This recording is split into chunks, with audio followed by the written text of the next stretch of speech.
그리고 심지어 과학수사대까지 오셨어요. 과학수사대가 오셔가지고 뭐 이렇게 막 뭐 이상한 거 검은 거 뿌려가지고 지문도 채취해 가시고 막 그러셨단 말이에요. 아니 거짓말 안 하고 그냥 양심껏 배상을 해주면 될 일을 과학수사대까지 오게 만드냐고요. 자영업을 하다 보면 별의별 사람들 다 만나요. 뭐 반말하는 사람도 있고 괜히 짜증내는 사람도 있고. 그런데 이 정도는 그냥 이해한다는 거죠. 제일 열받는 게 뭐냐, 기물파손. 이게 진짜 제일 열받는다. 일단 금전적인 손해를 봤잖아요. 치우고 새로운 것도 사고 이거 손해배상 청구를 하고 고소하고, 이 과정이 굉장히 스트레스를 받는 거죠. 보통 이런 기물파손이 어디 많이 일어나냐면 술집에서 많이 일어나잖아요. 술집에서 이제 술 취해가지고 제정신 아닌 상태에서 뭐 때려 부시고 이런 경우가 일어난단 말이에요. 그런데 술집에서 때려 부시는 거는 그나마 좀 더 나은 게 CCTV가 보통 있잖아요. 멀쩡한 다음날 CCTV 보여주면서 너가 이렇게 파손을 했으니 돈 물어내라 라고 하면은 대부분 제정신 바뀐 사람들은 미안합니다 하면서 이제 손해배상을 한단 말이에요. 그런데 우리 같은 이런 호텔, 숙박업에서는 CCTV가 없잖아요. 여기서 CCTV가 있으면 그 뭐죠? 몰카잖아요. 이 방 안에는 CCTV가 없으니까 여기서 뭔가를 부셨다, 파손을 했을 때 발뺌을 할 수 있는 그런 상황이 되는 거죠. 때는 23년 2월 그런 일이 저에게 일어났습니다. 청소 직원이 저한테 전화가 오는 거예요. 테이블이 깨진 것 같다. 그래서 봤더니 진짜 금이 가 있는 거예요. 쫙.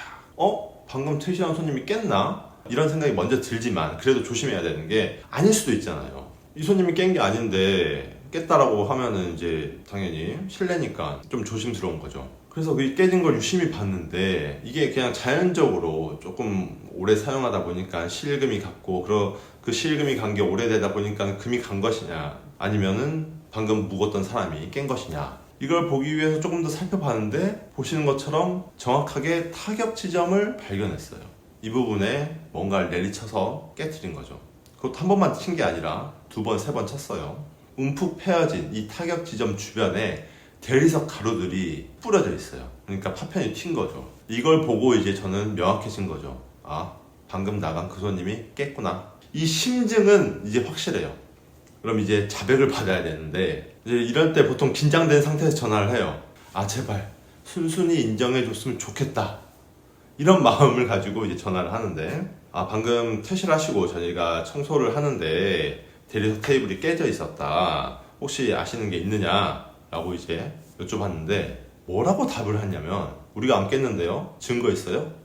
라고 하는 거예요. 진짜 본인이 안 깼으면 보통 어떤 반응이냐면, 네? 테이블이 깨져 있었다고요? 그 무슨 테이블이었죠? 그게 저희가 깼다고요? 하면서 막 당황하고, 본인들이 안 깼음을 해명하기 위해서 최대한 설명을 한단 말이에요. 물론 오해를 받아서 기분 나쁘지만 최대한 설명을 하려고 노력을 한단 말이에요. 이분은 아주 냉정하게 안 깼는데요, 증거 있어요? 라고 하는 걸 보고, 아, 이 사람이 깼구나, 아주 확신을 할 수 있었어요. 그런데 이제 문제는 CCTV가 없잖아요.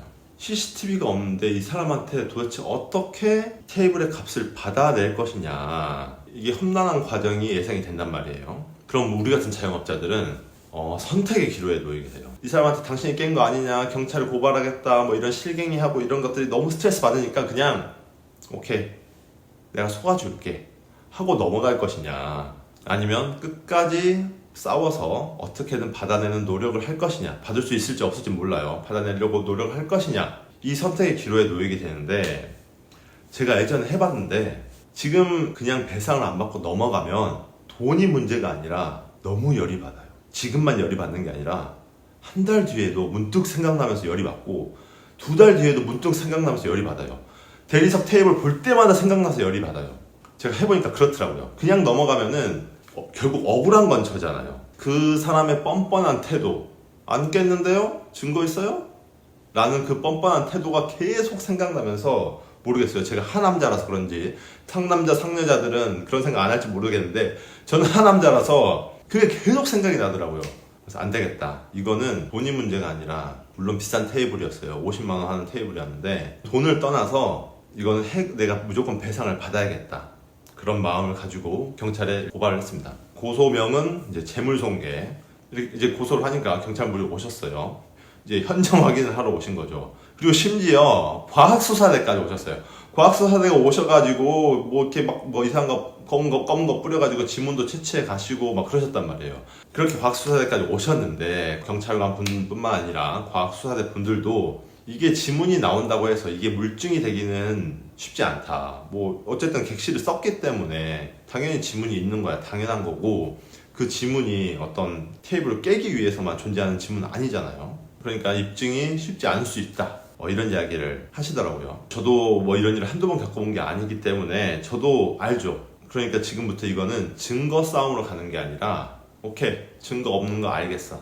전략을 바꿔서 너 어디 한번 귀찮아져 봐라 전략을 쓰는 거죠. 일단 제가 죄물손괴를 고소를 하고 조서를 쓰면은 경찰이 그 깬 사람을 이제 조사를 해야 돼요. 조사를 할 때 어떻게 조사를 하냐? 전화상으로 조사를 하지 않아요. 오세요. 경찰서로 오세요. 근데 제가 알아보니까 그 사람은 경기도에 살고 제가 있는 곳은 담양이란 말이에요. 제가 담양경찰서에 신고를 했기 때문에, 고소를 했기 때문에 그분은 담양경찰서에 와서 조사를 받아야 되는 거죠. 처음에는 나 안 깼다. 난 모르는 일이다. 왜 내가 거기 가서 조사를 받아야 되냐. 이런 식으로 나오지만 어쨌든 제가 고소를 했기 때문에 경찰서에서는 조사 받으세요라고 계속 그쪽에게 연락을 하고 그 사람은 스트레스를 받는 거죠. 그럼 이제 그 사람은 생각을 하기 시작해요.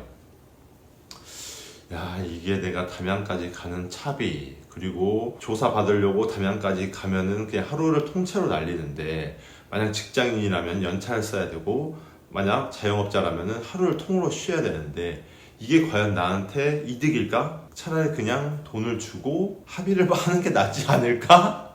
라는 아주 지극히 이성적인 계산을 하게 만든다는 거죠. 처음에 경찰관 분이 깬 사람에게 전화를 했을 때는 계속 발뺌을 하더래요. 계속 경찰서에 오라고 하니까 결국 저희한테 연락이 왔어요.